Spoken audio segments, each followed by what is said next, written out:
iniciando a nossa aula, procurando nos recolhermos intimamente, nos ligando ao nosso mentor amigo, nos unindo à equipe espiritual deste curso, buscando a nossa ligação com o dirigente espiritual desta turma, com o nosso querido Pai João, com todos os benfeitores amigos que cuidam da evangelização do planeta. Que possamos nos fortalecer nesse momento onde buscamos o aprendizado, nessa escola de aprendizes do Evangelho, que nos proporciona a oportunidade de conhecermos, de vivenciarmos os ensinamentos de Jesus, de refletirmos sobre a nossa vida, a nossa conduta, que nos oferece essas condições do autoconhecimento, da autotransformação, do desenvolvimento das nossas potencialidades divinas. E é com muita alegria em nosso coração que nos reunimos hoje para essa oportunidade tão maravilhosa. Agradecemos o amparo dos benfeitores amigos de Jesus, de Deus, e rogamos que possamos permanecer firmes nesse propósito, que as nossas mentes sejam fortalecidas, iluminadas, para que tenhamos a lucidez de compreendermos tudo aquilo que vemos nesse curso. E assim, envoltos por toda essa equipe espiritual amiga, formando um só grupo de encarnados e desencarnados, vamos fortalecendo essa nossa ligação, dizendo: Jesus, Divino Mestre e Salvador, fortalecei-nos e amparai-nos para que possamos lutar contra as forças do mal que tentam dominar o mundo. Veneráveis mensageiros celestiais, auxiliares de Jesus, fortalecei-nos e amparai-nos para que possamos lutar contra as forças do mal que tentam dominar o mundo. Pai nosso, Criador nosso, fonte eterna de amor e de luz, fortalecei-nos, amparai-nos, para que possamos lutar contra as forças do mal que tentam dominar o mundo. E assim, fortalecidos pelas fraternidades amigas, vamos dizendo ao Pai: Pai, obrigada pelo que nós temos, pelo que nós somos. Nos fortaleça através de Jesus, dos benfeitores amigos, para que possamos vencer os desafios desta existência.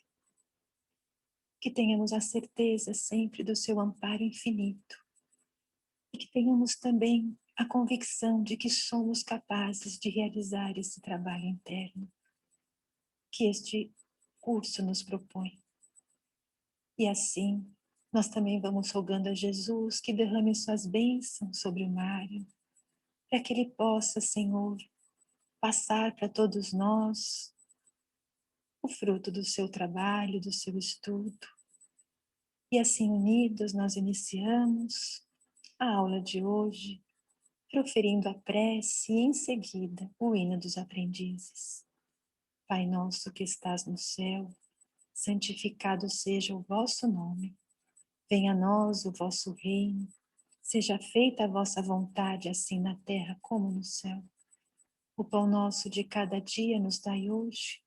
Perdoai as nossas dívidas, assim como perdoamos os nossos devedores, e não nos deixeis cair em tentação, mas livrai-nos de todo o mal, que assim seja. Graças a Deus.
Sim. Algum voluntário para a leitura do tema? Pode ser... pode ser eu? Pode sim, Valéria. Semana passada eu queria ler, mas aí já tinha bastante gente. Nas lutas habituais, né? É isso? Sim, é esse mesmo. Na verdade, assim, não podemos exigir do outro o que estamos aprendendo a grande custo, né? Muitas vezes, no meio do dia a dia, eu me vejo em situações em que eu fico magoada, né, com as atitudes de algumas pessoas, principalmente do meu convívio, né? Porque por a gente conviver, as pessoas não têm essa tolerância muitas vezes com a gente, e a gente tem que estar sempre buscando o melhor, né? Então, a gente, assim, na verdade, a gente não pode, a gente tem que dar sem querer receber, né? E eu ainda não estou nessa evolução de dar e sem receber. Então, acho que isso que muitas vezes eu me pego lutando com isso do convívio das pessoas, né? Que a gente precisa estar sempre melhorando, a gente tem as nossas limitações e as pessoas não veem isso e acabam subjugando a gente sempre. É isso que eu entendi. Muito bem. Alguém mais gostaria de ler o tema?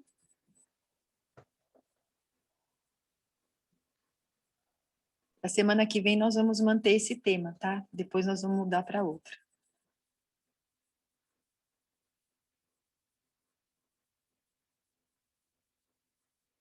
Ninguém?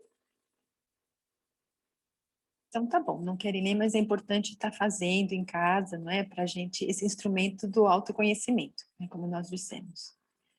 Bem, nós temos...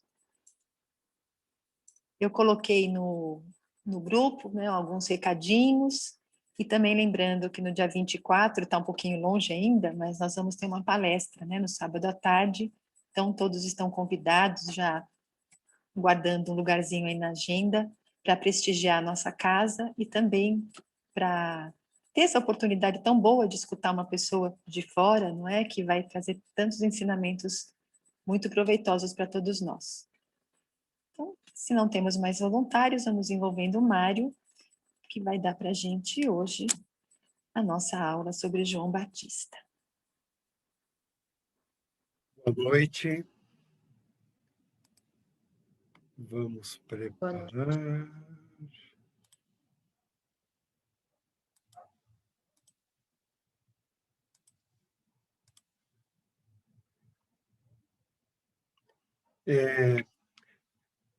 Quando a Mônica me passou essa aula, eu lembrei exatamente de quem tinha dado essa aula para mim enquanto eu fui aluno na Escola de Aprendizes do Evangelho na Aliança. Era uma mocinha magrinha, bom, também era magrinha, né?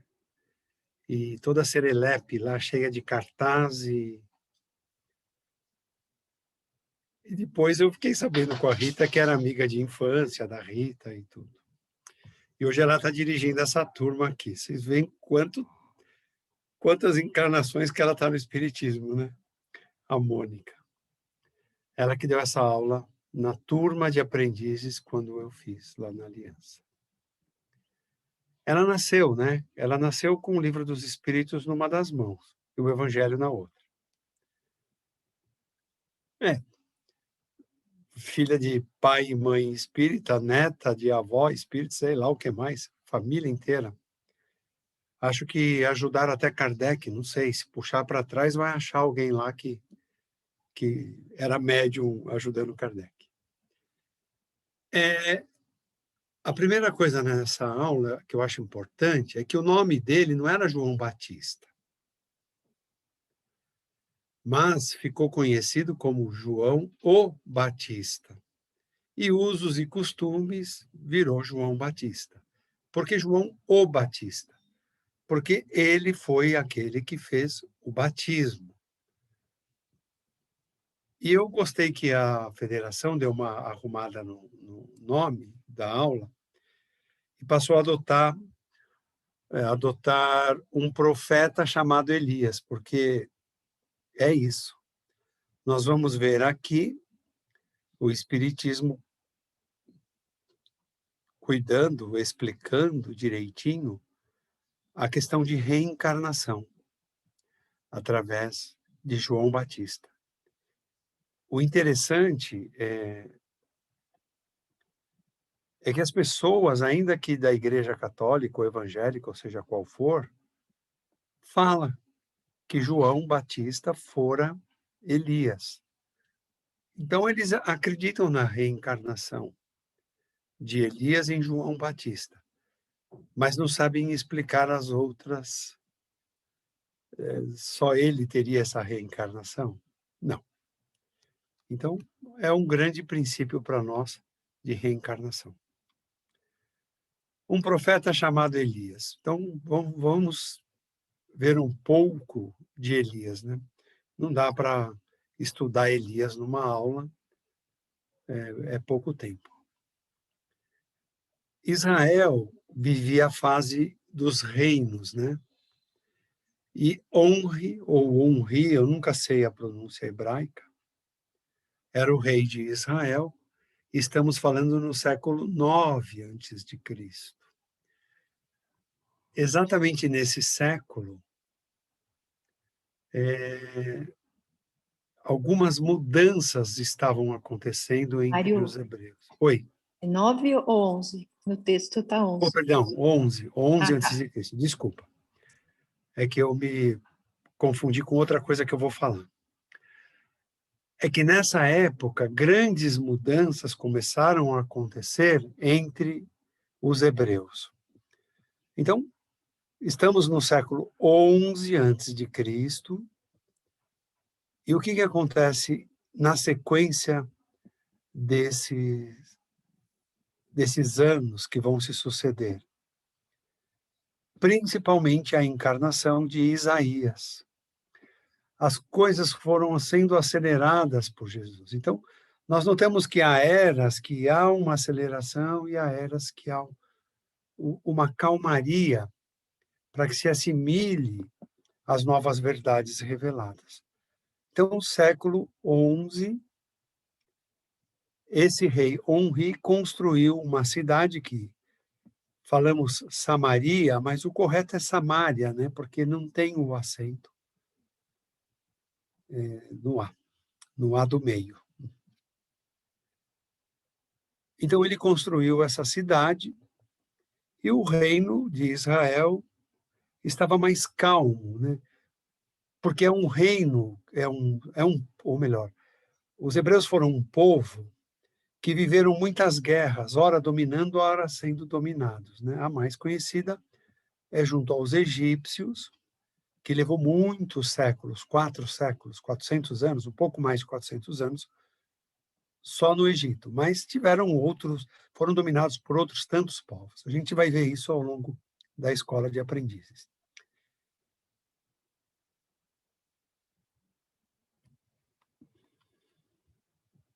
Onri tinha um filho chamado Acabe. Não é do verbo acabar, é em hebreu. Eu não achei o significado do nome Acabe.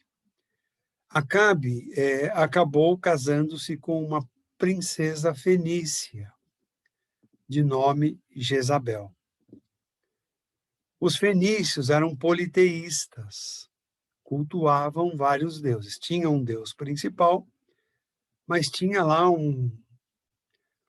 uma quantidade de deuses bastante grande que eles cultuavam. E todo homem, todo rapaz, é um fantoche na mão da mulher amada. Todo. Sou testemunha. E Acabe acabava cedendo aos gostos, aos caprichos de Jezabel. Jezabel era assim mais ligada em Baal. Baal é um deus muito conhecido na Mesopotâmia e entre os povos que mais o cultuavam estavam os fenícios. Baal, infelizmente, algumas doutrinas cristãs falam muito mal de Baal, mas Baal é uma invenção do ser humano. Baal, na verdade, é um espírito que se manifestou entre aqueles seres simples e ignorantes que habitavam a Mesopotâmia, lembrando que eles vieram de Capela, eram os mais revoltados ali na Mesopotâmia, encarnaram na Índia, mas tinham tanta raiva de Deus por tê-los colocado num mundo tão atrasado como a Terra daquela época, que se rebelaram contra Deus. Então, daí surgem essas crenças em deuses. E o principal nos fenícios, que é o que nos interessa hoje, era Baal. Acabe, com a morte do pai, assumiu o trono e passou a ser o rei de Israel. E nesse momento, Jezabel o influenciou de tal maneira que Israel, através de Acabe, cedeu à idolatria de Baal. Então passaram a cultuar deuses. Isso foi um choque na época. Mas aqueles espíritos mais primitivos que viviam entre os hebreus gostaram da ideia de ter vários deuses, porque seriam várias comemorações, várias proteções, teria Deus para proteger de tudo, do que ter um Deus só e todo mundo recorrer a esse Deus só. Então, ele conseguiu causar uma confusão entre os hebreus. Era um espírito que vinha de Capela e já vinha com uma carga de compromissos, né, de dívidas assumidas, muito grande. E continuava criando dívidas para si, né, negando ao Deus único e assumindo, então, Baal como Deus. Ele perseguiu os sacerdotes e profetas hebreus que profetizavam a crença no Deus único. Mas a crença no Deus único vinha de Abraão, vinha de Isaac, vinha de Jacó, já de muitas gerações. Moisés havia reconduzido o povo, então não fazia sentido essa idolatria. Como ele era o rei, ele passou a perseguir os sacerdotes e os profetas naquela época. E matou a muitos. Então era um clima muito hostil entre os israelitas. Elias, quem foi Elias? Elias, também conhecido como Tisbita ou Tesbita, a Bíblia, dependendo do tradutor, dependendo de ser Bíblia católica, ser Bíblia evangélica, eu fiquei na Bíblia hebreia, tá? Na tradução do hebreu. E lá está como Tisbita. Mas vocês podem ler em algum lugar, até na própria Bíblia, como Tesbita. O que significa o Tisbita ou Tesbita? Que nasceu em Tisbe. O que era Tisbe? Era um povoado na tribo de Naftali. Lembrando, Israel era dividido em 12 tribos, que eram os 12, tinham o nome dos 12 filhos de Jacó. E nós vemos que esse é muito mais profundo que isso, quando Isaías aborda, eu falo, vamos ver para quem vem às sextas-feiras, 6h30. Mais para frente, nós vamos ver Isaías abordar esses nomes numa composição nos muros de Israel daquela época. Então, ele vinha da tribo de Naftali, que mais tarde passou a ter o nome, essa região, essa de Tisbe, de Galileia. Galileia já é o nome mais conhecido e também vai ser muito explorado aí quando Jesus aparecer aí nos estudos da Escola de Aprendizes do Evangelho. Então, só para ficar claro, João o Batista era conhecido como o Tisbita, ou Tesbita, porque ele era de Tisbe. Mas tanta gente nasceu lá, por que ele tinha essa referência? Porque ele era diferente. Era grandão, era meio, nos dias de hoje usa-se um termo meio ogro, e tinha uns costumes, umas manias diferentes. Então, João era conhecido como Tisbita. Ele amava o Deus dos judeus, mas quando se diz amava, ele vivia para Deus, ele pensava em Deus, ele falava de Deus, ele disseminava as lições, a lei, né, que Moisés trouxe entre os judeus. E ele sabia que Jezabel havia convencido Acabe e que ambos estavam impregnando Israel com a idolatria, a adoração ao deus Baal. Ele resolveu promover um desafio com os sacerdotes de Baal. Ele, o Tisbita, o João.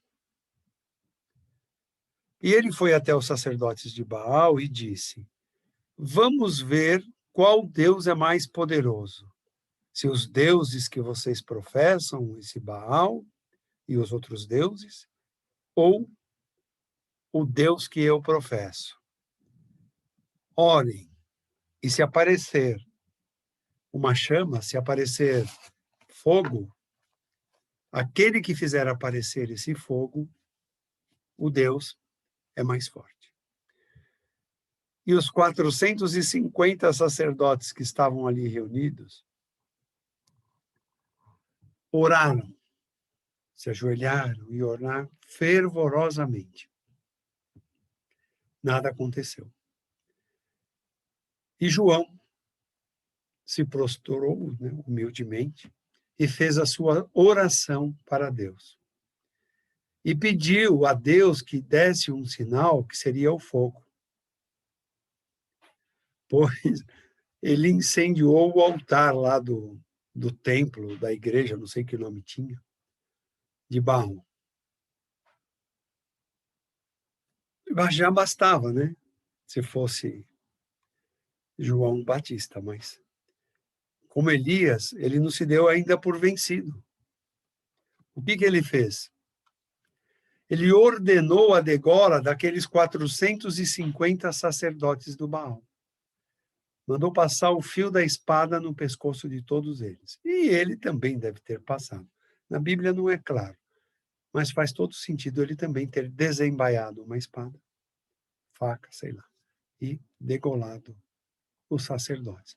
Nós vamos encontrar isso no Velho Testamento, na primeira de Reis, porque Reis tem vários subtítulos, né?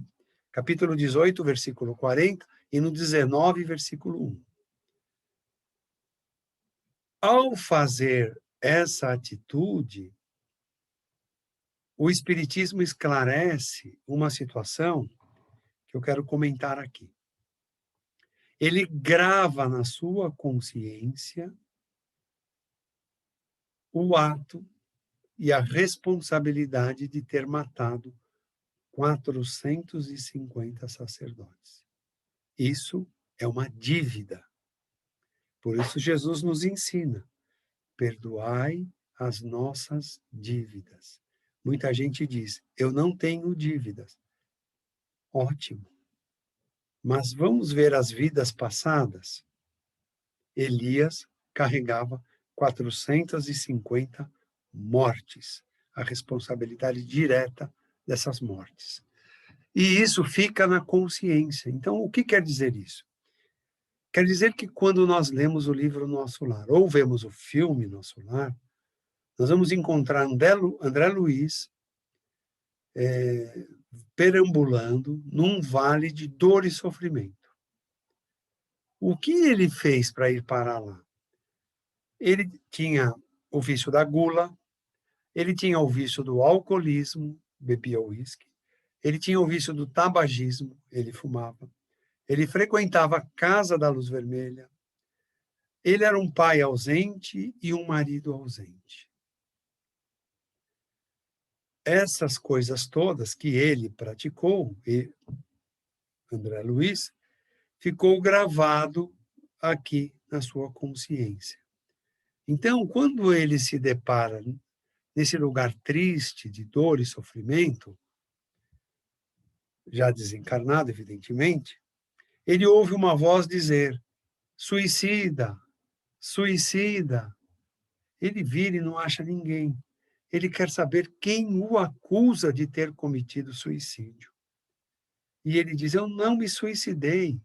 Eu tive uma morte, e dá o termo médico para a morte dele. E ele foi médico.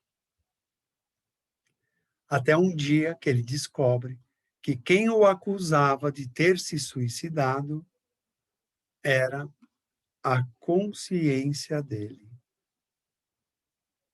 Então, aqui na escola de aprendizes, nós vamos prestar um pouquinho de atenção se temos alguma coisa aqui dentro que nos incomoda.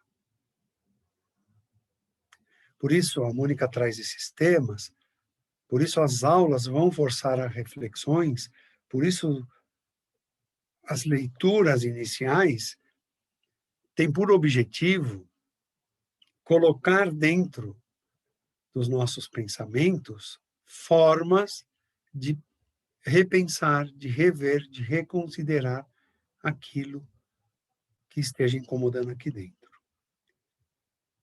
E a formação espírita vai dando força e coragem para que possamos resolver isso antes de desencarnar.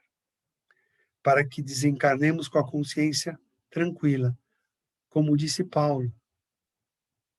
Eu fiz o bom combate. Estar perto do desencarne e poder virar para quem está perto de você e dizer: eu fiz o bom combate, é estar com a consciência limpa.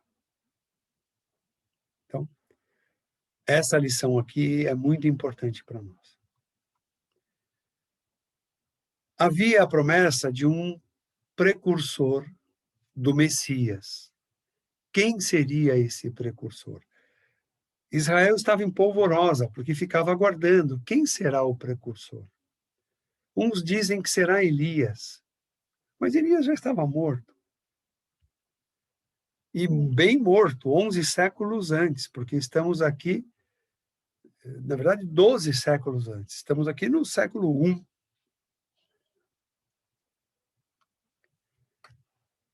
Os hebreus vinham quase 5 séculos sem profecias, quando surge Elias. Eles estavam em confusão mental, meio perdidos, meio sem saber que referência ter. Faltava alguém para eles mirarem e poderem ficar em paz.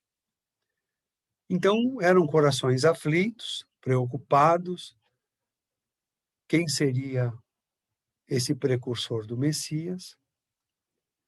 E as profecias que já existiam falavam: Deus enviará um Messias que libertará o povo. Então, da mesma forma que as pessoas interpretam Isaías errado, quando Isaías diz assim: e Deus acabará com os maus costumes na terra Muitas interpretações dizem assim, Deus acabará com a terra. Então é preciso estudar e interpretar. Deus não vai acabar com a terra. Deus nos ama. Apesar dos desvios morais do ser humano, das agressividades, brutalidades, Deus nos ama e espera o momento de voltarmos a Ele. Então, as profecias falavam que Deus enviaria um Messias. E eles estavam ansiosos, esse Messias nunca chega, esse Messias nunca chega. Mas que Messias eles imaginavam ser? Um cara assim, mais ou menos igual o Rambo, Schwarzenegger, que chegasse lá em Jerusalém e saísse dando tapa, bordoada, um desses brutamontes aí do cinema, e expulsasse os romanos no tapa, um grande lutador marcial que soubesse todas as artes marciais. E desmontasse, então, aquele exército romano. Não era esse Messias que Deus enviaria, não era a libertação do jugo romano. A libertação era do apego à matéria, a libertação do mal, a libertação de pensar coisas erradas, falar coisas erradas e fazer coisas erradas. Não foi bem compreendido. Então, e até hoje, os hebreus, os judeus, esperam a vinda do Messias. É falta de compreensão. E esse Messias era conhecimento deles que viria orientar também aqueles que tivessem boa vontade.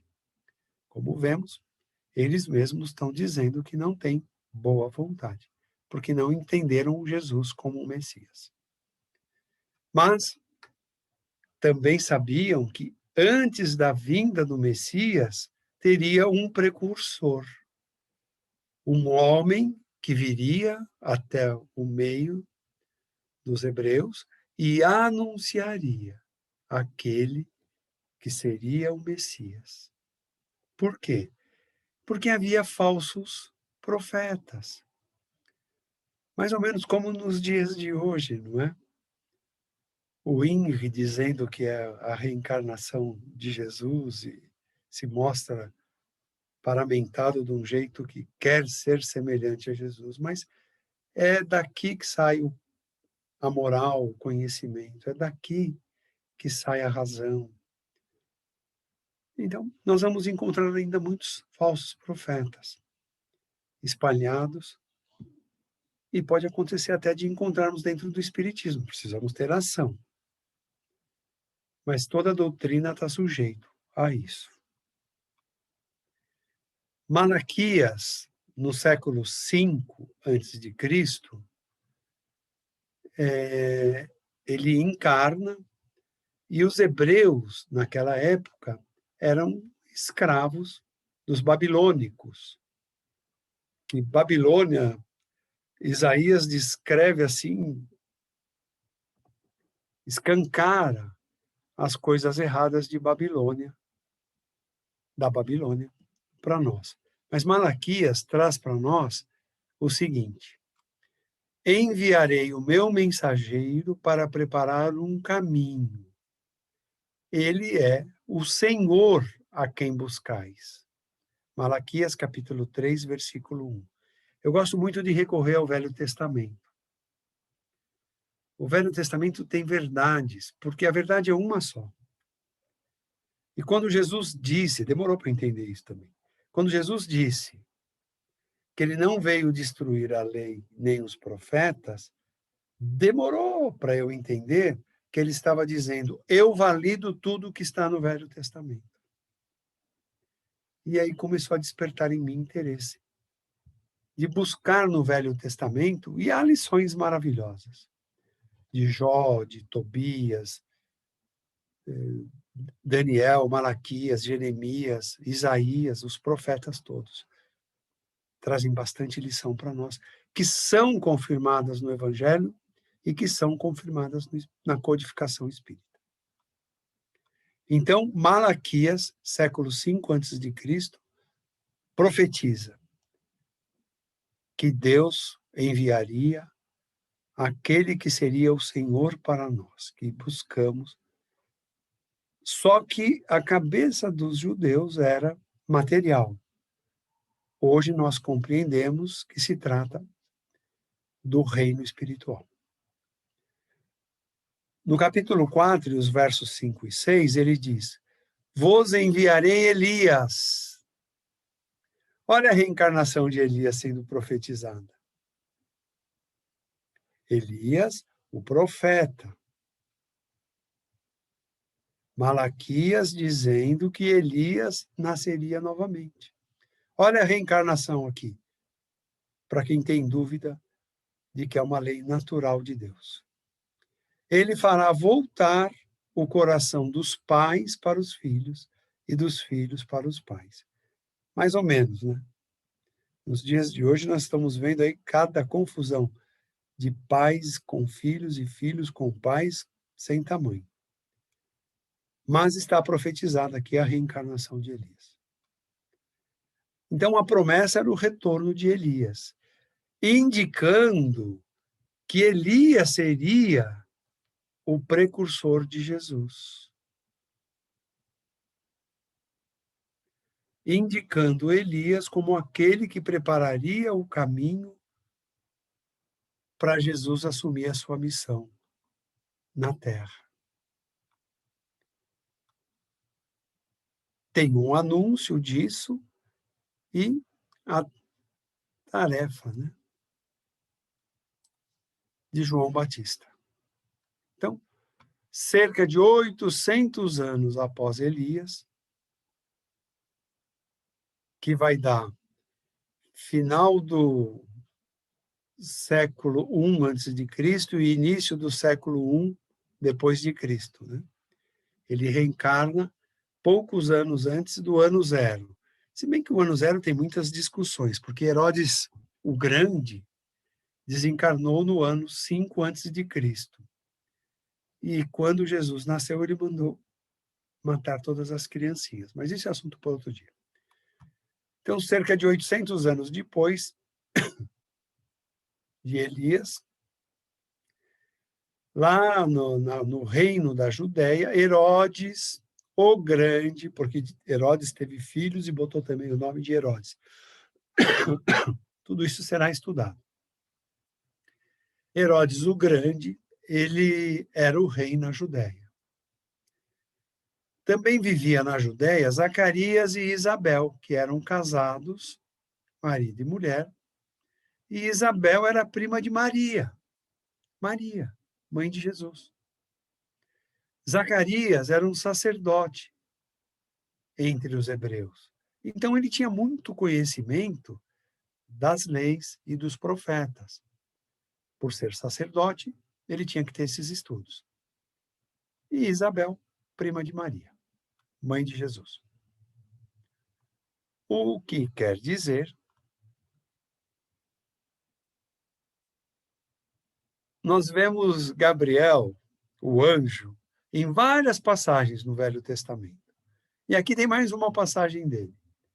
Ele diz: Isabel, você vai ter um filho. E deu o nome a esse filho de João. Quem disse isso está aqui, foi Jesus, está em Lucas, capítulo 1, no verso 13. Gabriel. Gabriel é um anjo, assim. No Espiritismo nós chamamos de espírito elevado. É um espírito de elevadíssima hierarquia. Anjo.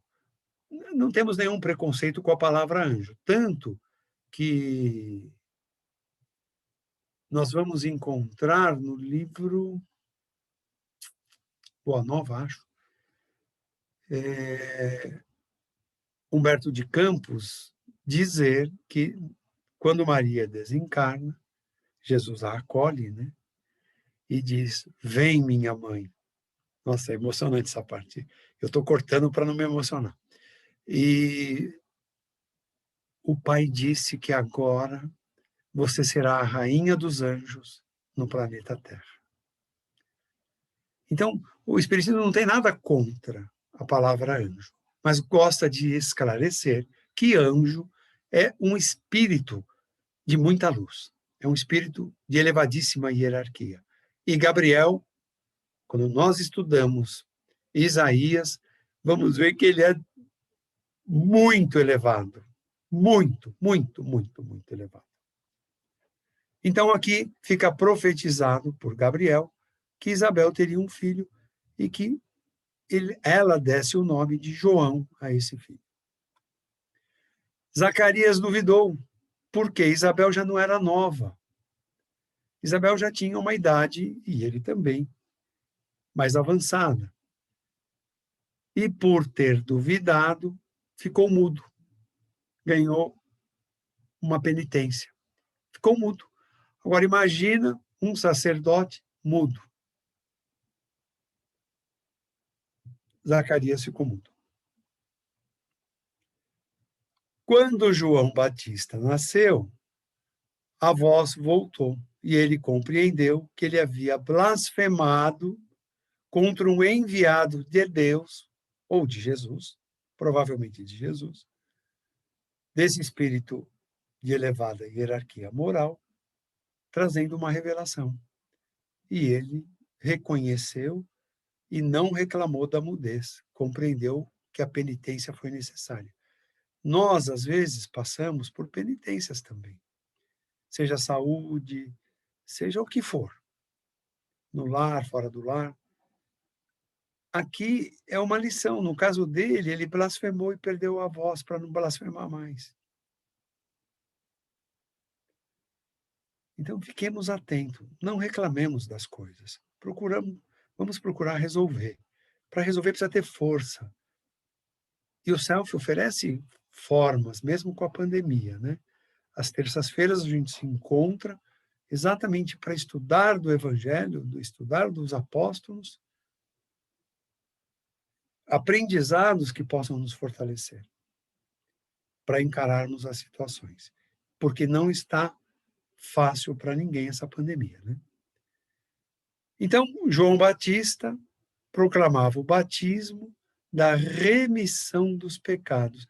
Eu não sei qual a dificuldade que algumas pessoas têm em compreender que João Batista chamava as pessoas para pararem de errar, parar de falar mal dos outros, parar de fazer mal aos outros, em vez disso fazer o bem, orar, meditar, refletir, agir no bem.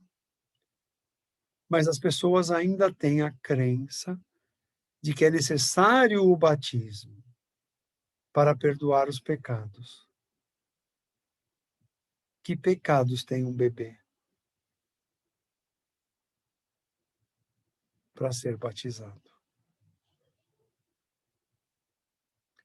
Então, é confusa essa questão. Não estamos aqui para dizer que ninguém tem que mudar seus postulados. Mas, no crivo da razão, perde muito sentido aqui. Lucas cita Isaías, capítulo 3, no versículo 4. Ele diz, é a voz que clama no deserto, preparai o caminho. Isaías, século 8 antes de Cristo, entre as suas profecias, tem uma que Isaías diz, e ele é a voz que clama no deserto. Isaías profetizou sobre João o Batista. Às sextas-feiras nós vamos estudar isso. E por que clama no deserto? Porque ele é a voz que fala e ninguém dá ouvido. No deserto tem ninguém. E hoje nós estamos aqui dando ouvidos à profecia de Isaías, dando ouvidos à profecia de Gabriel. São todos espíritos de moral elevada. O jeitão de João Batista, que era meio ogro, né, no jeito de andar, de falar, a roupa que usava, os alimentos. Eu fui pesquisar muito sobre esse negócio de só se alimentar de mel e gafanhotos. O mais razoável que eu compreendi é que eram os gafanhotos que só dão no deserto. Não sei que diferença tem dos outros gafanhotos, mas são insetos.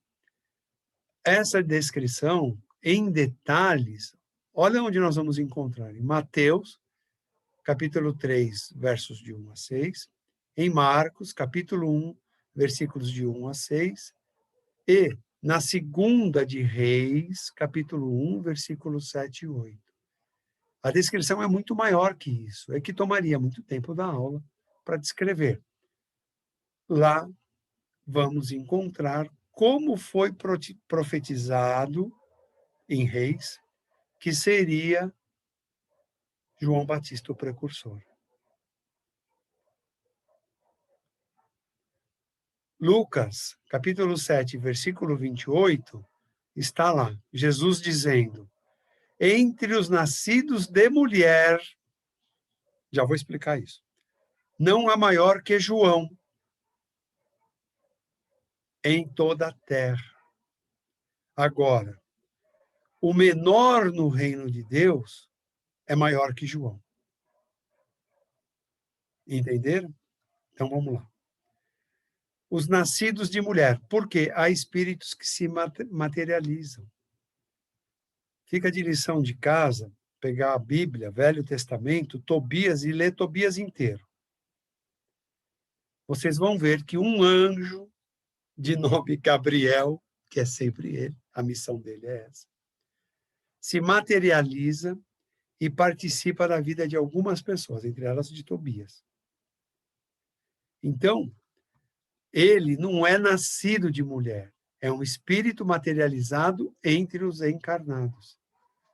Aula de materialização. Boa para fazer isso aqui no mediúnico, hein, Mônica? Não esquece.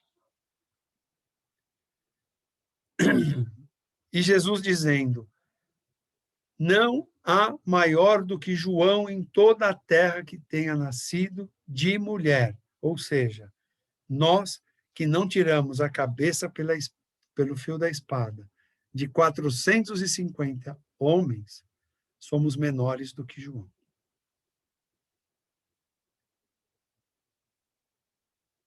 Isso é um alerta. Por que precisamos estudar? Por que precisamos modificar o que não está bom em nós e transformar naquilo que é o bom, é o correto e que precisa ser feito? E aí Jesus acrescenta: mesmo ele sendo o maior de todos na terra, o menor no reino de Deus, o menor nos mundos evoluídos, é maior que ele.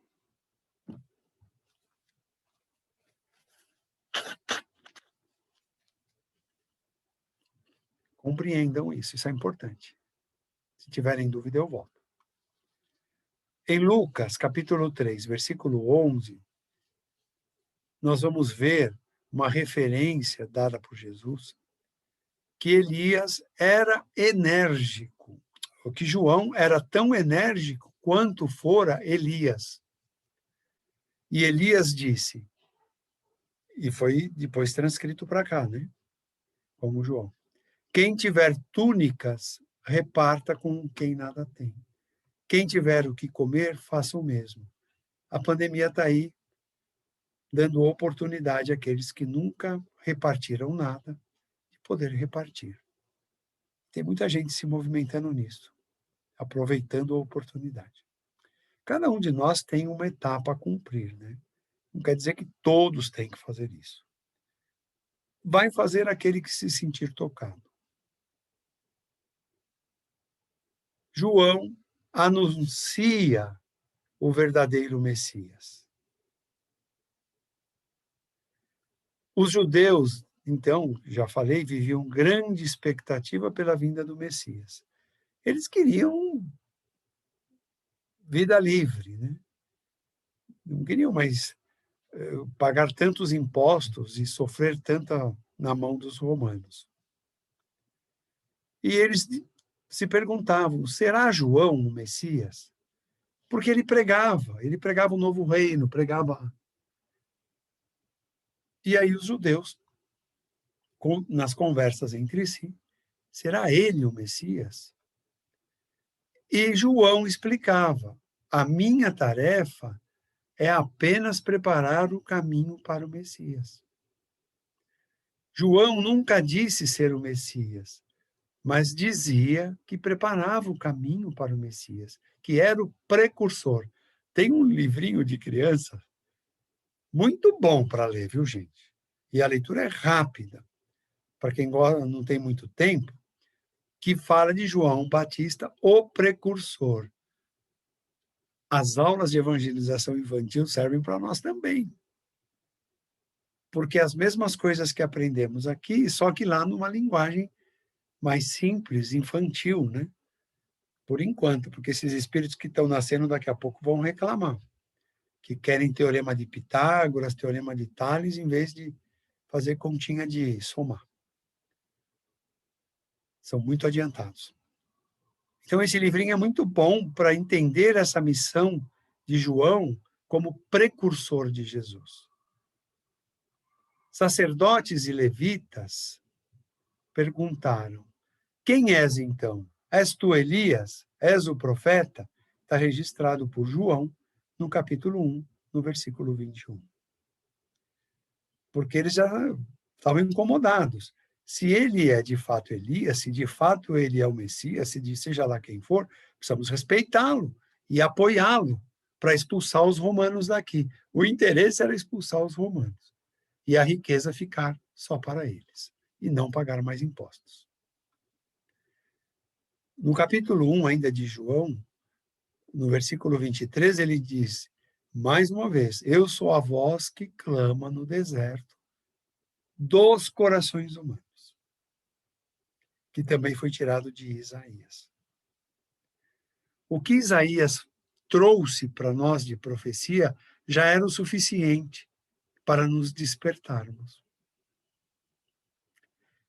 Mas estamos hoje, pelo menos estamos, né?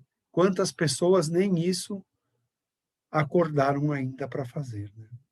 Se dedicar aqui às segundas-feiras para estudar Evangelho. E perguntaram, por que você batiza, se você não é o Cristo e tampouco Elias? Está em João, capítulo 1, versículo 25. Não é fácil servir Jesus, viu? Não é fácil.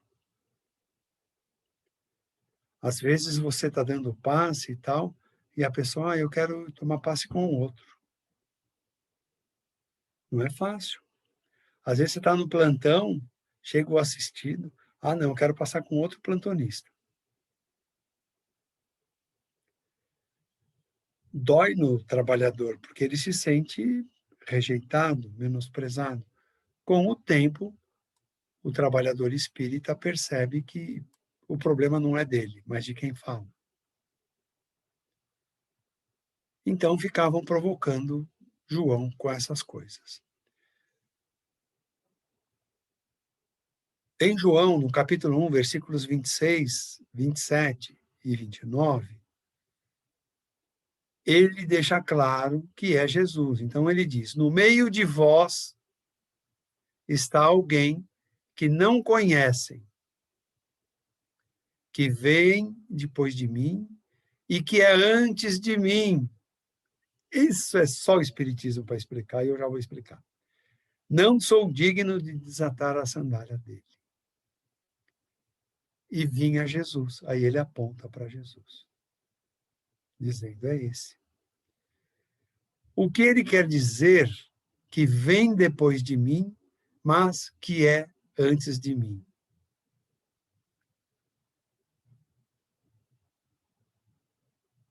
Então, não é só correr o olho. O Espiritismo raciocina nos versículos, nos capítulos, para poder compreender. Que vem depois de mim, porque ele é o precursor. Se ele é o precursor, o Messias só poderia vir depois dele.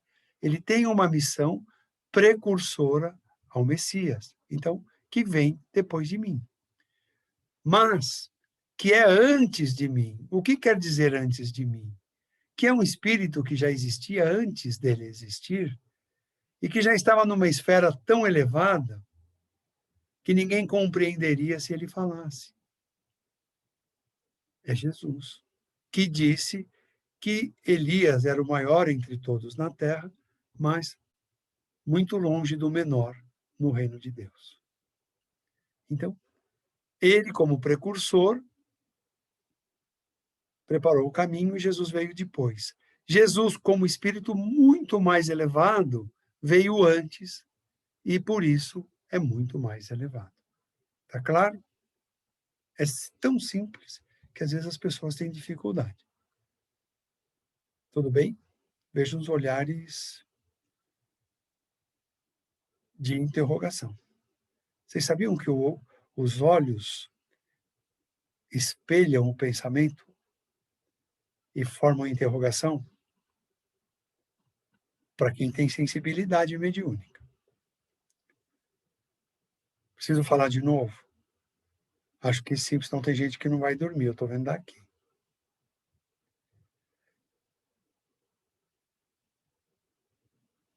João diz, no meio de vós está alguém que não conhecem, não sabiam que o Messias era Jesus, e vivia entre os judeus.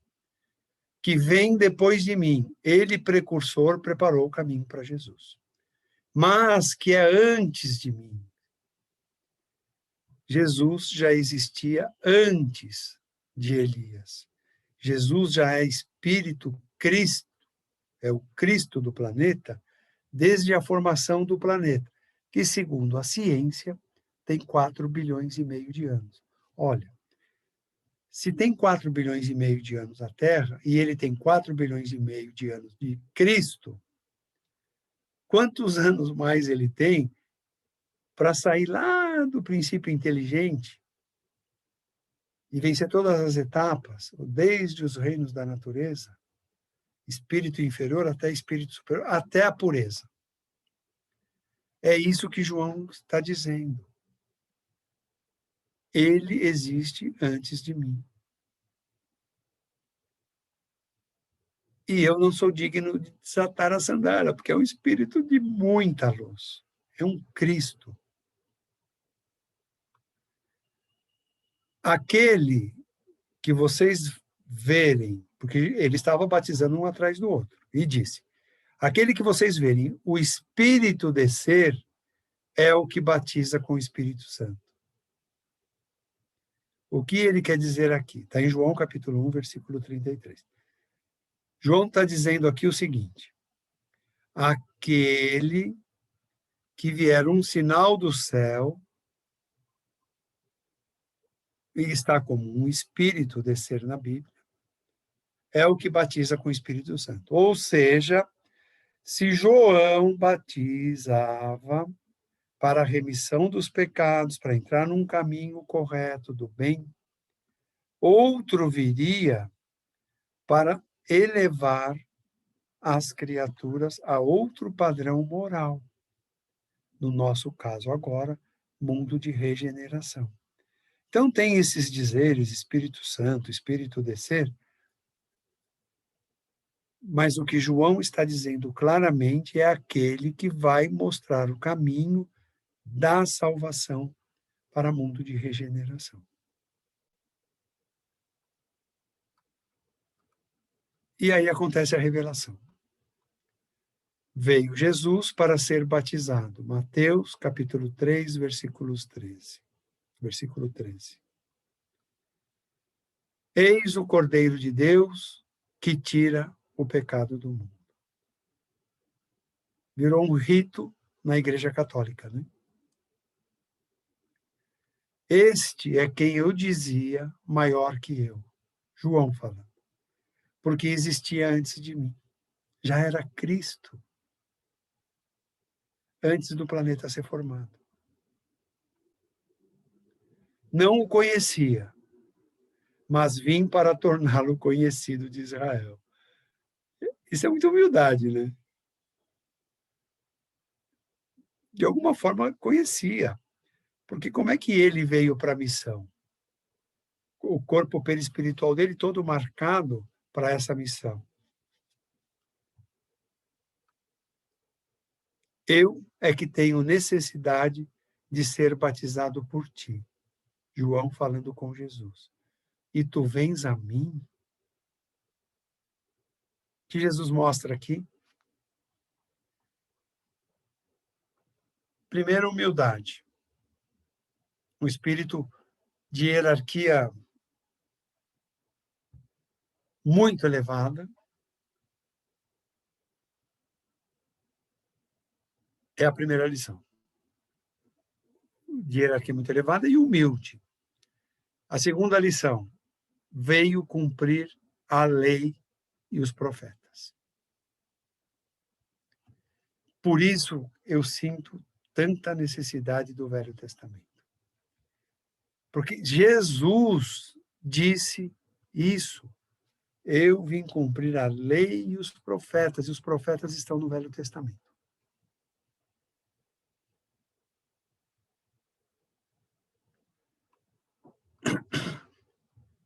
O batizado. O que aconteceu? O céu se abriu. Eu queria ter aqueles trejeitos daquela minha professora nisso. Que ela tinha todos os trejeitos dela, né? Ficava bacana. Mas eu sou mais sério, eu não consigo fazer igual. O céu se abriu. Vocês imaginam os gestos para dizer que o céu se abriu. Então, a gente viajava. Era um filme, era um Hollywood ali, a gente entrava junto. E olhava mesmo para o céu. Estava numa sala. O céu se abriu e ele viu o Espírito de Deus descendo como uma pomba. Calma. Muita calma nessas palavras. Viu o Espírito de Deus?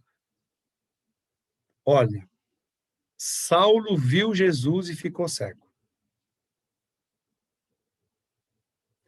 O que será que aconteceria com os nossos olhos vendo Jesus? Ou talvez o Chico. Em espírito. Então, não era o Espírito de Deus. A Bíblia carrega muito Deus, né? Mas foi um sinal. Qual espírito no planeta Terra poderia doar para Jesus? Qual? Qual? Então, tem que partir dos princípios. Um efeito mediúnico, evidentemente, aprovado por Deus, evidentemente, dentro das leis de Deus, evidentemente, para mostrar que aquele homem era o Messias, era o Cristo, era o enviado por Deus, era o Filho de Deus mais evoluído no nosso orbe. O Espiritismo vai nesse ponto. E precisa ser nesse ponto, porque as pessoas depois fazem confusão. Então, o Espírito de Deus. Isso, algumas doutrinas professam, porque dizem que Deus é Pai, que Deus é Filho e que Deus é Espírito Santo. Mas essas trilogias, várias doutrinas antigas têm. Antigo Egito tem, na Índia tem, Krishna tem, todas têm. Nós não precisamos disso. O Espiritismo, nós sabemos que são 3 elementos gerais no universo: Deus, Espírito e matéria. Mas essa simbologia mostra que alguma coisa diferente aconteceu, porque só com Jesus teve esse sinal, teve essa providência na forma de uma pomba. E quando nós vemos as doutrinas cristãs, elas todas têm uma pomba significando o Espírito Santo. É uma crença. Ouviu-se uma voz, e essa voz disse: Este é meu filho querido, tem a minha complacência. Complacência tudo que ele fizer, eu concordo, porque ele está em mim e eu estou nele. O que é estar em mim? O que é estar em Jesus e Jesus em nós? As pessoas falam tanto isso. É conhecer os ensinamentos dele e viver os ensinamentos dele. Então, eu estou no que ele faz e ele está no que eu faço. Então, esse evento marca o início da vida pública. Oh, faltou um acento. O início da vida pública de Jesus.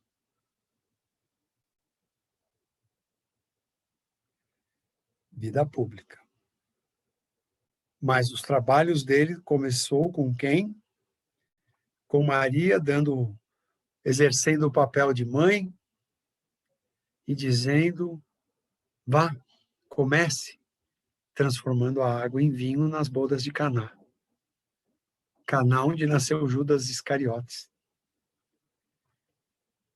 Então, aqui marca o início da vida pública de Jesus. E se quiseres dar crédito, ele é o Elias que devia vir. Jesus, né, manifestando, e Mateus registrando no capítulo 11, versículos 14 e 15. Quem tem ouvidos, que ouça. Que João fora Elias. Que Elias renasce como João.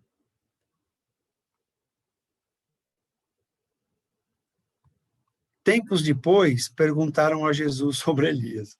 Nós somos assim, né? Pouquinho de cabeça dura só.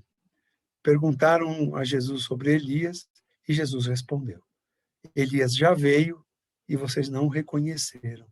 Mateus, capítulo 17, versículo 12. Herodes Antipas, que é filho do Herodes o Grande, e a sua cunhada, de nome Herodíades, tiveram uma paixão violenta. Ela, Herodíades, casada com o irmão de Herodes Antipas. E os dois desenvolveram uma paixão e ela acabou separando do irmão dele e veio morar com ele. Herodíades, olha só, era neta de Herodes, o Grande, o pai de Herodes Antipas. Logo, Herodes Antipas havia se casado ou se juntado, sei lá o quê, união estável. A gente tem que tomar cuidado com as coisas que falam, porque as eras mudam, né? Então, ele se casou com a sobrinha dele, com a neta do pai dele. Meio doido, né? Mas naquela época não tinha tanta moral e esses costumes eram comuns, viu? Eram comuns.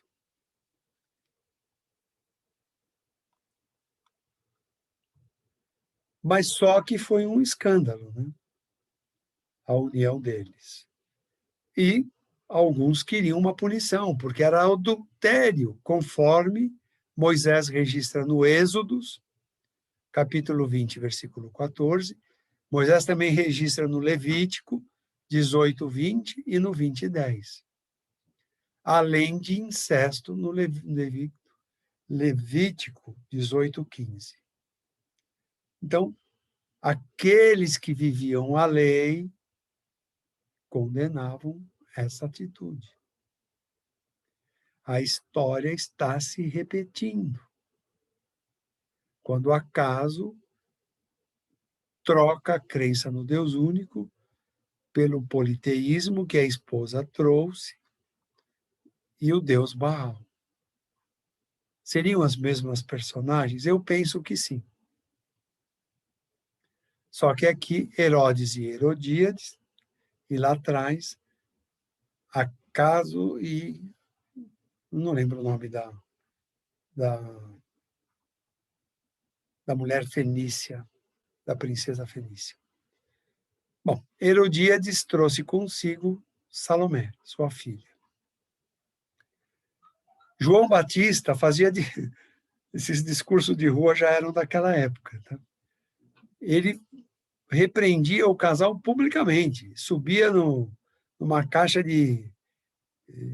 qualquer coisa, de maçã, de laranja, de qualquer coisa aí, e começava a repreender o casal, dizendo que eles estavam cometendo adultério, e mostrava nas leis de Moisés onde se aplicava a repreensão que ele estava dando.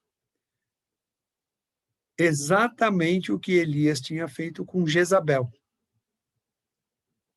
mulher de Acabe. A história se repete. E ele dizia: vocês são péssimos exemplos para o povo. O que acontece quando você enfrenta quem está no poder sem um amparo de outras pessoas? Você acaba preso. E lá foi preso João Batista. Preso na masmorra, ele sentia que era a hora do testemunho que ele tinha que dar. Aqui também eu paro para uma reflexão.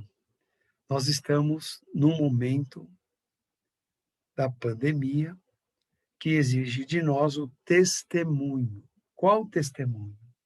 Testemunho da paz no lar, da compreensão das pessoas com quem moramos, do respeito, da oração, aqueles que praticam o evangelho no lar, para a harmonia do lar.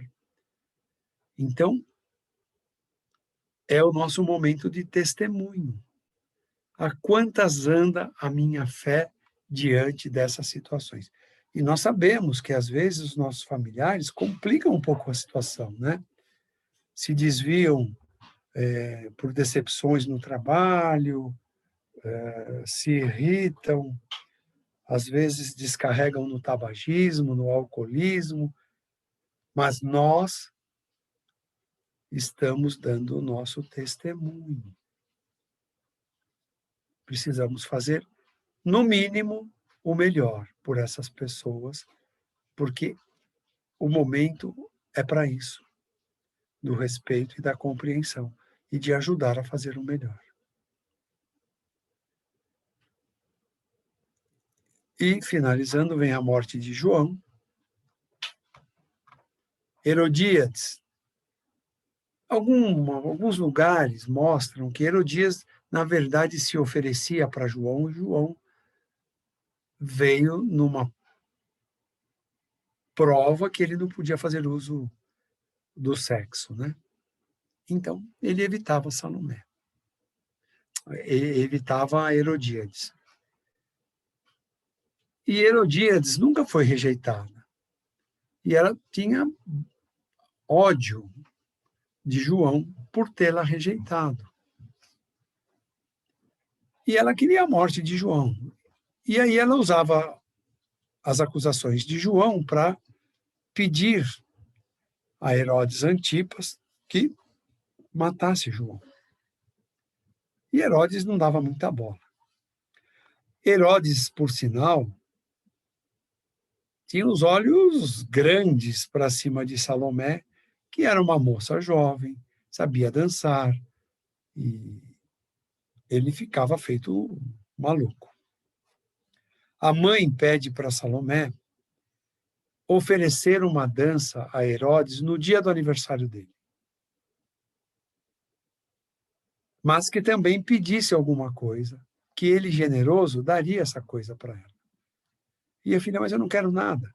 Não, você vai pedir a cabeça de João Batista numa bandeja de prata.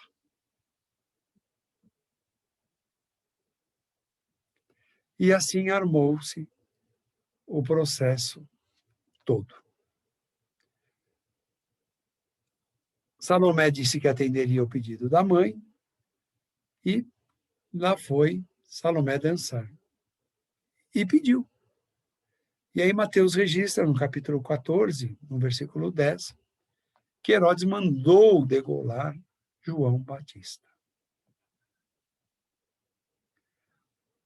E João Batista deu seu grande testemunho nessa hora, porque ele teve até oportunidades de evitar que isso acontecesse, ou por fuga ou por outras razões. Mas aqui ele cumpriu a lei de causa e de efeito. João Batista, que fora Elias, reparava na sua consciência a morte dos sacerdotes. Então, aqui a grande lição para nós. Ele aceitou o fio da espada, tirando a sua cabeça, para reparar, limpar da sua consciência o peso que carregava pela morte de 450 sacerdotes. Alguma pergunta?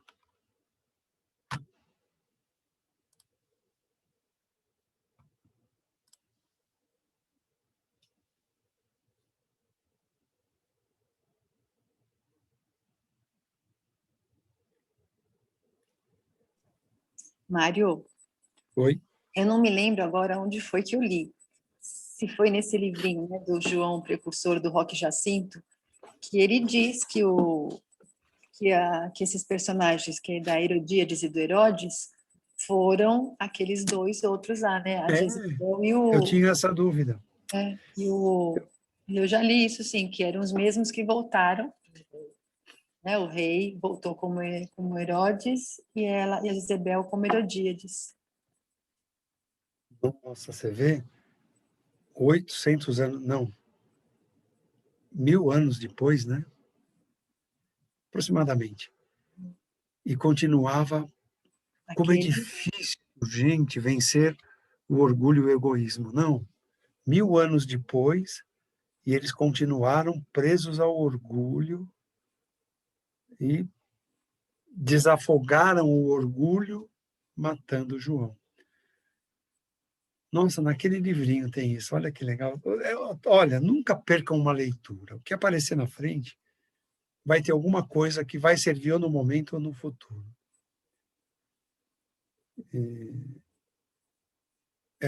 Dói isso, viu? 1000 anos e não avançaram nada. Nada. Foram cruéis. Como rei e como rainha, né? Alguma pergunta? Vai cair na prova, hein?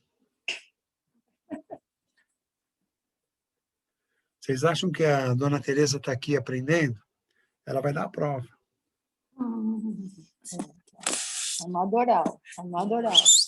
E ela é dura, viu? Vocês vão ver só.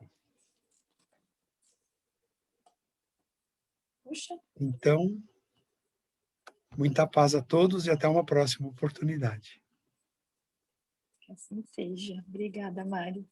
Nossa, é muito bom, né? A gente viajar nessa história e se colocar nessa posição desses personagens, de ver como é difícil evoluir, né? Como dói a gente crescer, melhorar, porque é um esforço mesmo que nós precisamos ter tremendo, né? Ui, ui. Bom, gente, eu me esqueci no começo, que a Valéria não tinha entrado, da leitura. Ui, meu Deus, é a Valéria, né, que ia fazer, Valéria? Isso, só que, Mônica, na hora eu lembrei disso, só que depois não tinha colocado no grupo, aí eu fiquei em dúvida, eu falei, será que essa semana que é a outra? Mas na aula que ia ter a leitura, né?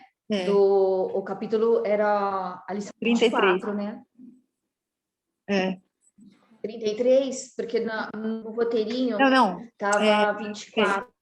Peraí, é 24. Aparências. Isso. Você quer que eu leia agora? Pode ler, querida, pode ler. Vamos ler. Então, a lição é a 24, aparências.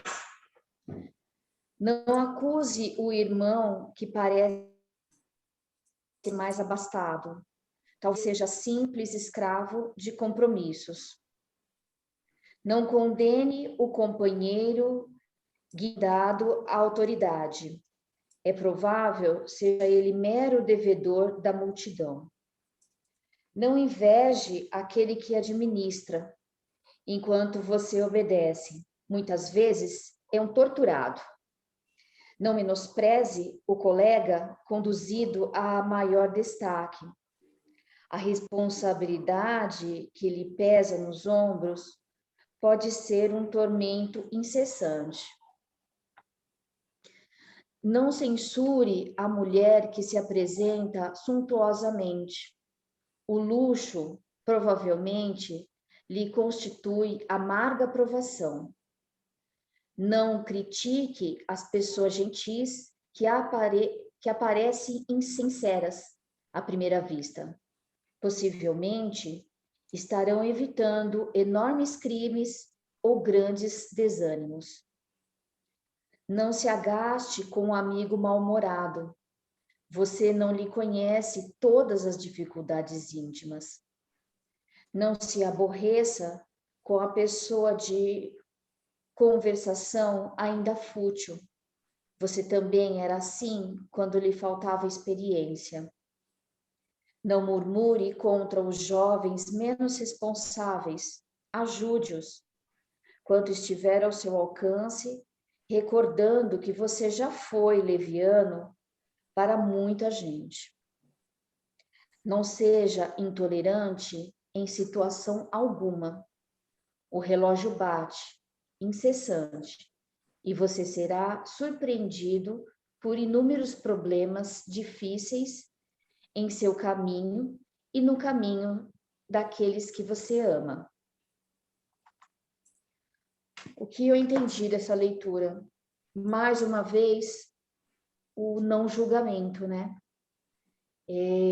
A gente vê as situações do dia a dia e a gente não tem a empatia, né? De olhar para a pessoa, que, né? E por que ela está, né, em determinada posição, né? Então, eu entendo assim, a gente não pode julgar, como diz aqui o último trecho, vai ser surpreendido em vários momentos e muitas vezes nós vamos estar tendo as mesmas atitudes do que um dia a gente apontou para o outro, né? E como disse aqui,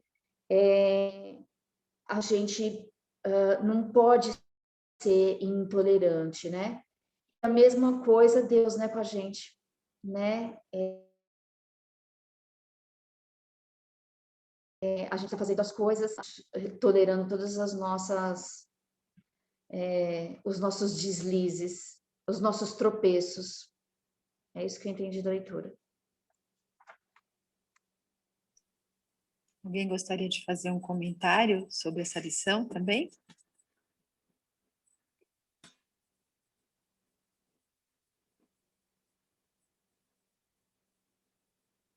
Essas lições são, nesse livro, todos os itens são tão importantes para a nossa reflexão, porque é uma cartilha da reforma íntima, né? Do autoconhecimento e da autotransformação.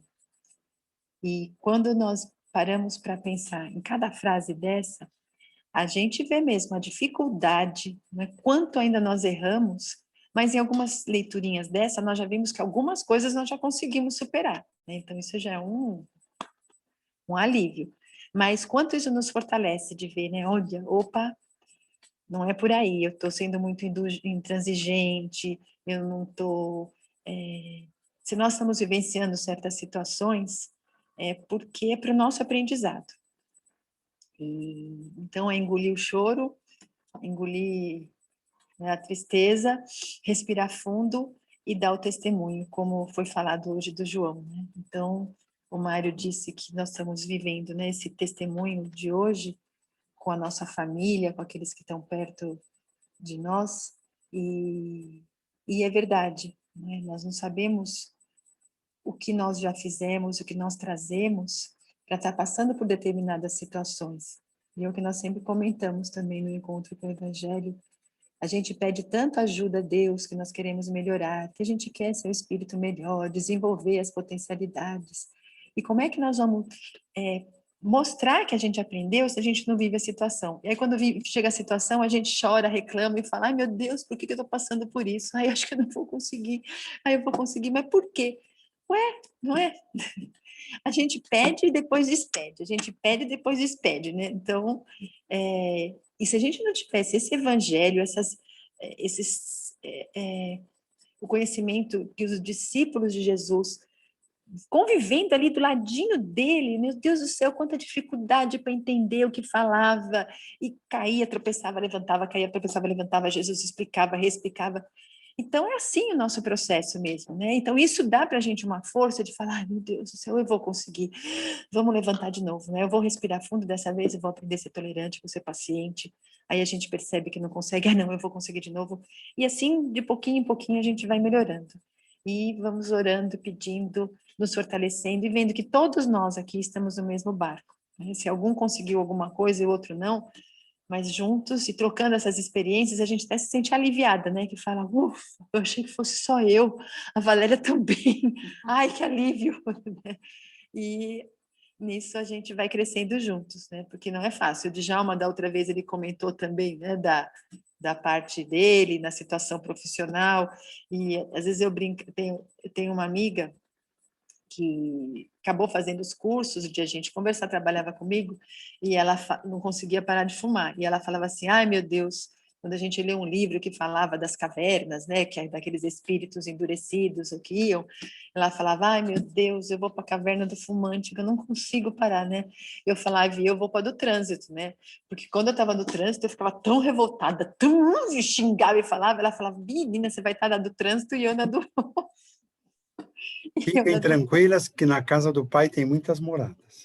Então, né? Ainda bem que a gente só pode ir para uma caverna de cada vez, né? Então, como de cada vez, né? Nós vamos escolher uma só, né? Então, Nós achamos, Djalma, nós achamos que é Não, uma. mas vamos escolher uma só. uma de Você cada sai, vez. desce e cai naquela. E cai na outra, né? Sai dessa e vai para outra. Ai, Senhor. Então, vamos aproveitar mesmo, né? Respirar fundo. E quando tem a oportunidade de fazer o bem, gente, vamos fazer, que pelo menos nós vamos desenvolver esse lado bom, porque já que a gente tem tanta dificuldade ainda de combater, não, essas nossas tendências, os vícios, vamos fazer o que é bom também, porque aí a gente vai se animando mais para olhar para trás e arrumar alguma coisinha lá que é mais difícil, não está tão certinho aí, né? Ninguém mais quer comentar nada, gente? Puxa, que bom. Então vamos... esse livrinho que o Mário falou, eu coloquei a foto no grupo, ele está esgotado, porque é tão antigo, mas é bem interessante. Toda essa linha do Roque Jacinto, ele tem o de Maria de Magdala, tem o do João Evangelista. Então, ele fala sempre de todas essas implicações, são livrinhos muito bons mesmo, que a gente usa na evangelização e tem já, nossa, eu tenho eles há muito tempo. Então, vamos ler, vamos estudar e ter esse hábito, né? Acho que nós, no curso, na Escola de Aprendizes do Evangelho, precisamos quebrar esse preconceito, essas amarras de que só evangélico que lê o Velho Testamento. Nós precisamos ler, sim, porque nós vamos entender, não é, tudo isso. E agora, com esse entendimento, a gente já começa a ver com outros olhos e fala, nossa, que interessante, não é? Claro, tirando toda a linguagem figurada, porque era de acordo com o conhecimento da época. Então, mas é muito bom, né? Então, vamos ter esse hábito mesmo de ler um trechinho, uma coisinha que seja, para o nosso benefício, né? Os espíritos lá não estudam tudo isso? Estudam o Novo Testamento, o Antigo Testamento, todos os livros do Pentateuco espírita, na espiritualidade. E aí, quando chega lá, a gente fala, puxa, por que eu não estudei isso na Terra? Então, vamos começar aqui, porque quando chega lá, a gente está mais fácil de entender. Né? Então, é isso, gente. Vamos, então, partir para o nosso encerramento. Né? A Valéria, então, vai coordenar aqui para a gente o encerramento e depois já vai solicitar a cooperação para a próxima semana. Eu esqueci de colocar no grupo, uma falha minha, desculpa, né? Mas me parece que foi a Cecília, né, que tinha falado que faria as vibrações, né?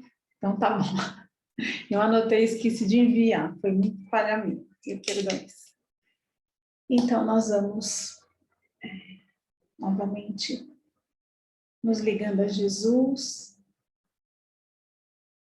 Vamos assim unindo os nossos corações, as nossas mentes, para acompanharmos a nossa companheira Cecília, que conduzirá as vibrações por nós.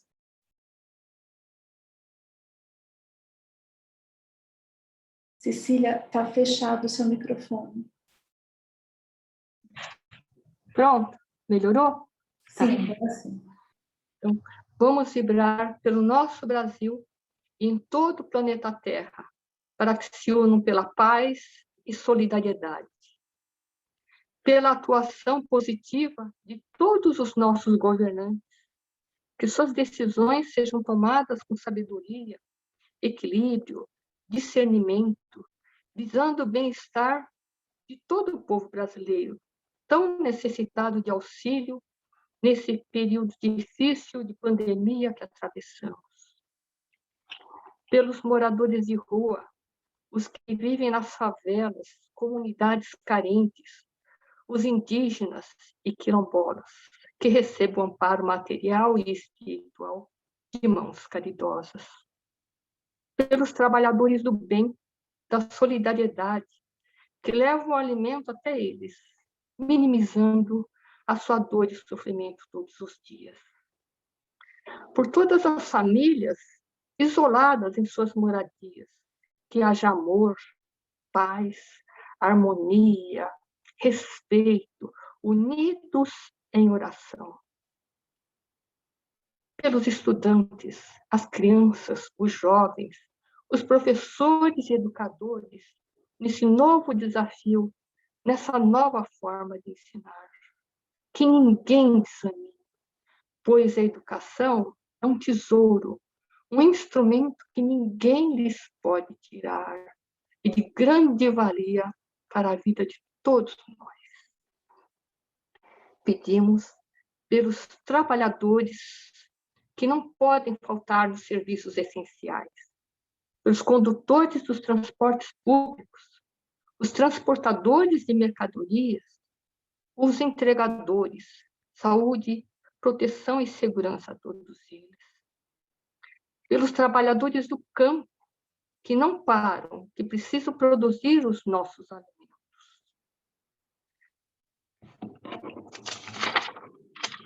Pelos desempregados, os aflitos, que enfrentam provas dolorosas, fortalecimento na fé e esperança por dias melhores.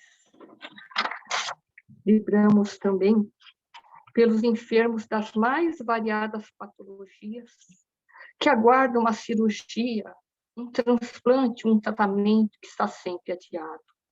E também pelas vítimas do coronavírus, assistência a cada um deles, pelos que fazem o tratamento em suas casas, aos que se encontram nas enfermarias, no isolamento, nas UTIs, pelos entubados, que Deus, com o seu sopro divino, ative seus pulmões e também a alma, dando-lhes alívio e cura.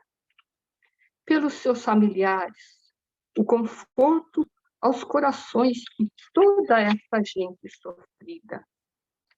Misericórdia aos que retornaram ao mundo espiritual, que todos eles, sem exceção, sejam acolhidos pelos benfeitores espirituais do plano maior e recebam todo o amparo e proteção na continuidade da vida que os aguarda do lado de lá. E aos familiares enlutados, conforto, consolo, o fortalecimento nos momentos decisivos que atravessam. Pedimos também pelos médicos, os intensivistas, enfermeiros, fisioterapeutas, todos os profissionais e funcionários da saúde. Muita saúde, proteção, energia e amor em seus corações. Pela chegada das vacinas, gratidão aos todos os cientistas que permitiram a sua elaboração, por todos aqueles que trabalham na análise, multiplicação e aplicação do imunizante à população. Misericórdia também aos viciados, para que eles se libertem dos vícios. E muita luz àqueles que, neste momento, experimentam todas as formas de desequilíbrio, exagerando nos seus comportamentos. Muita luz para que eles saiam da escuridão, da ignorância. A vibração por nós mesmos, nos unindo em pensamento e agradecendo por estarmos aqui nessa trajetória humana e espiritual a caminho da luz, lembrando sempre que brilha a alvorada além da noite e que amanhã será um novo dia, renovado de esperança, ânimo novo e disposição íntima de transformação, as mudanças necessárias para conhecermos mais a nós mesmos e tornarmos pessoas melhores, estudando, trabalhando e servindo com muito amor. Que assim seja. E assim, agradecidos pela sua oportunidade de estarmos reunidos, agradecidos pela riqueza de ensinamentos na noite de hoje, nós encerramos aqui a aula de hoje dizendo: Pai nosso que estais no céu, santificado seja o vosso nome. Venha a nós o vosso reino, seja feita a vossa vontade, assim na terra como no céu. O pão nosso de cada dia nos dai hoje. Perdoai as nossas dívidas, assim como nós perdoamos os nossos devedores. E não nos deixeis cairmos em tentação. E livra-nos de todo mal. Que assim seja, graças a Deus e a Jesus. Então, para a semana que vem,